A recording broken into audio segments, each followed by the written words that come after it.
Good morning, guys. Happy Saturday, and welcome to another Weekend Honeydew.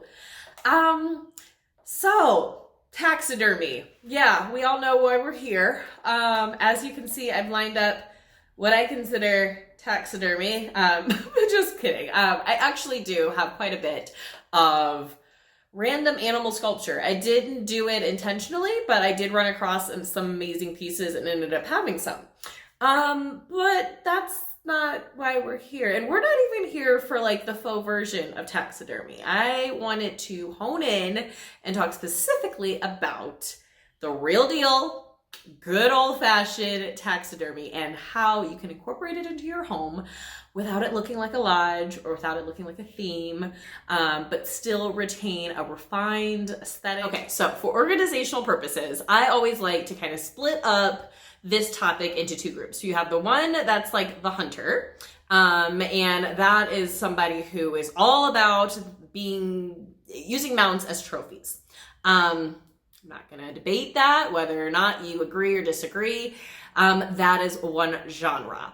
The other genre is someone who is artistically interested in these mounts as works of art. And wherever you lie, I feel like if we approach them from an artistic perspective, we can figure out how to use them in our homes effectively, because that is something that it's an age-old art form, but it's something that's kind of having this resurgence with all of these contemporary taxidermists who are really breaking the mold. So, if you are in the group of hunter, let's just say you are an avid hunter and you go hunting all the time and you want these mounts as trophies, okay?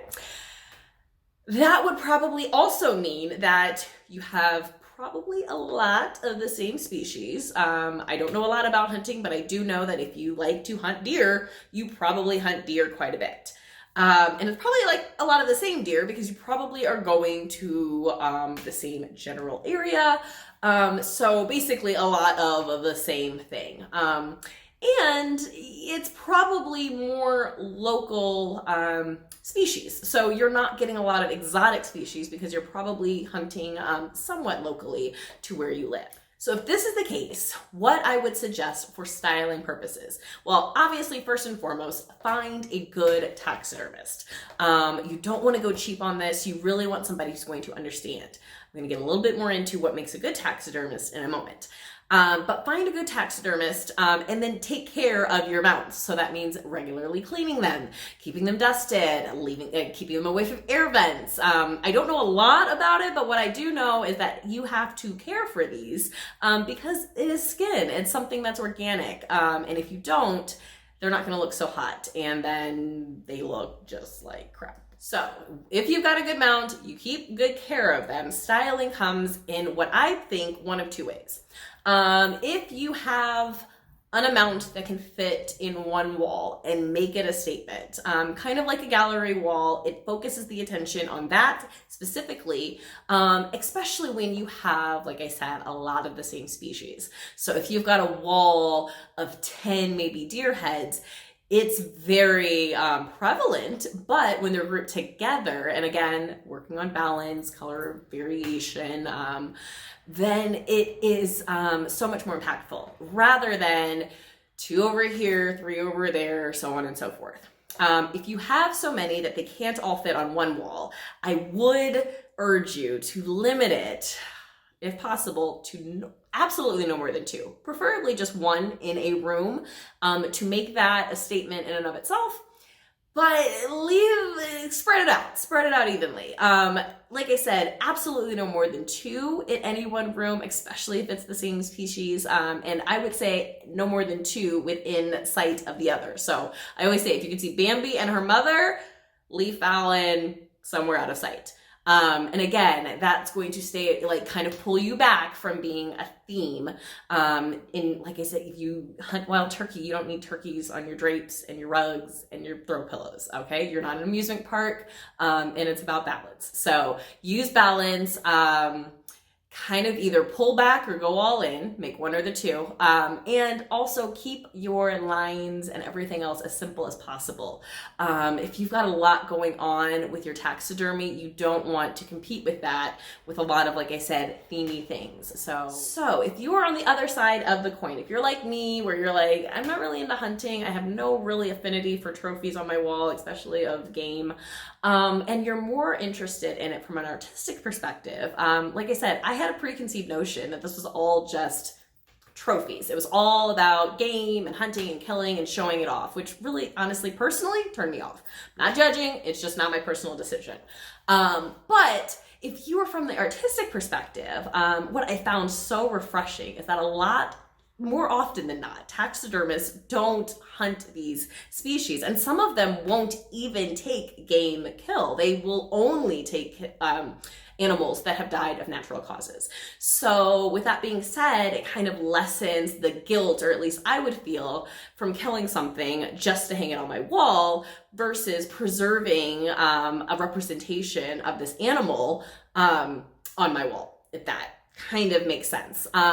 So I highlighted a couple of one of the, I think, most renowned modern taxidermists, Ferry and Jaap. I think they're in Holland, if not I'm mistaken. They are featured as the artists for this week.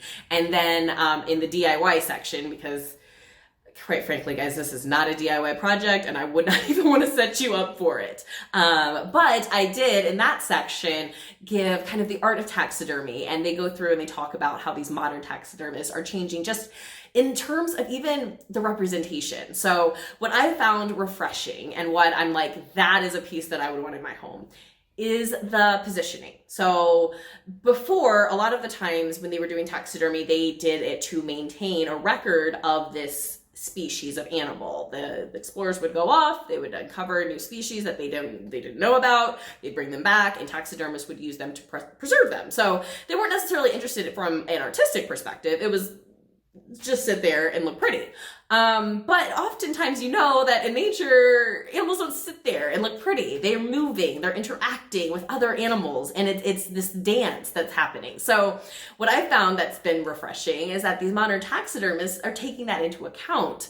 They're not using just factory molds so that every deer is facing the same way. They're molding them themselves, and then what that allows for is this just organic dance, and I have just been blown away. So I've put many examples. Like I said, check out the DIY section. There's another video, and that is going to talk about just the art of taxidermy in general. I think you will be blown away as well. So I say all that to say, if you're looking into taxidermy just as an art form, you would approach it like any art in your home. So you look for composition, you would look for the positioning. I always say, if you can get something that's exotic that you don't see outside your window every day, it will definitely elevate your space and make room for that drama that oftentimes we're seeking. If you, like I said, go to a good taxidermist that is using and that is molding these forms, because essentially they take off what is considered the cape, and then they make a form, and then they put the cape back on. So what's underneath is not your skeletal structure, it's not the muscles and all of that, obviously. But some taxidermists use like factory molds. So that's when you see a lot of the same repetitive, deer turn head look.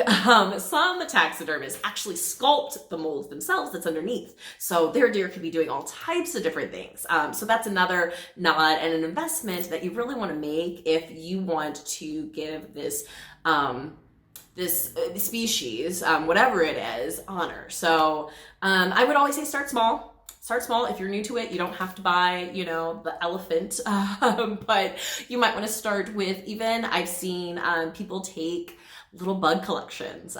There's a certain follower, and I can't remember her name, but she has a nice bug collection. So she just looks for dead bugs that are already dead. They're already just sitting there. And then she kind of collects them and puts them in kind of a case.